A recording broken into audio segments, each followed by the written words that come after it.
Hey YouTube, this is Southern Purple One. I want to talk about a subject. Most of the people have heard of flight or fight. But I want to add another one to that because it's very important. It's freeze. So you actually have freeze, flight, or fight. And if you're part of a group or even just your family members, you need to figure out what people are. Now it's hard to do that unless you've seen them actually under a very stressful event. And that could be someone, you know, simply being very aggressive, asking them for money, not to the point of saying, give me your money or I'm going to shoot you, but very aggressively challenging you for money, saying, oh, look, you drive a nice car, you can spare $5. You know, that can definitely be a situation you can learn from. But I will tell you, being in the military and seeing a lot of guys, training a lot of guys, you can take someone that's a freezer or a flight person and you can make them into a fight person. But it's going to take confidence and training. If you can build their confidence up, if you can train them and train them and train them, you can get them to react the right way. But you need to know. I've known people that are definitely just a freeze, and they freeze immediately. They don't move, they don't even run, they don't do nothing. And if you have a person in your group or in your family, you need to work on that. I'd rather have a flight than a freeze. But if you have a mama with a couple children out in public, best thing is, yes, if she can fight, but at least if she can get out of that situation instead of freezing and endangering her children. So, I want you to evaluate yourself. What kind of person are you? If it comes down to you're a freeze or you're a flight person because you don't have the confidence in your concealed carry weapon, maybe you don't shoot it enough.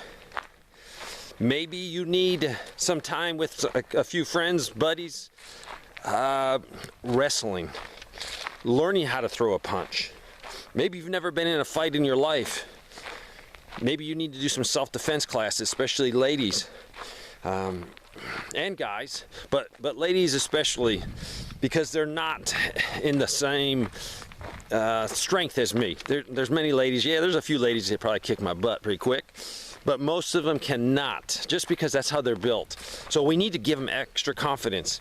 We need to teach them some simple skills so they know how to react.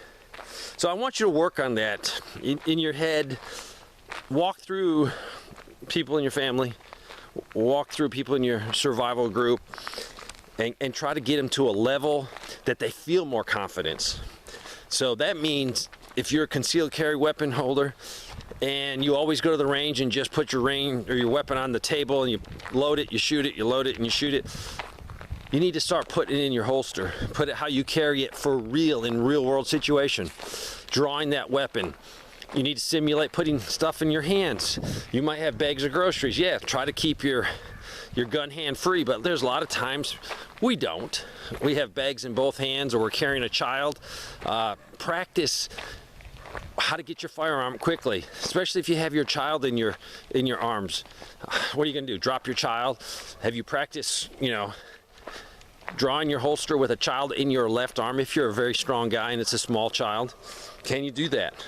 If you got to put your child down, you know how guarantees that child is going to go somewhere. You might physically have to put the child down, take your hand and hold the child down because you don't want the child to run away in a chaotic situation. If you ever done any personal protective training, a lot of times you want to be hands-on your person you're trying to protect because you don't want him to panic and run. So if you're physically holding him down or keeping him where you want it, that's what you want to do. So evaluate your personnel. And if you see someone that doesn't have that fight in them, you can fix that. It's going to take a lot of training. I know a lot of guys in the military, we're fight, man. I'm a fight guy. Instantaneous. It's probably a bad thing. I actually chased armed robbers and I wasn't armed. My wife could have killed me, but that's a whole different story. It ticked me off because they ran out of the place they just robbed and they about knocked over two elderly people, and that's probably what ticked me off more than them robbing the store. But that's another story. But I'm a fight person. Maybe I need to learn how to flight a little bit more, but that's not built into me.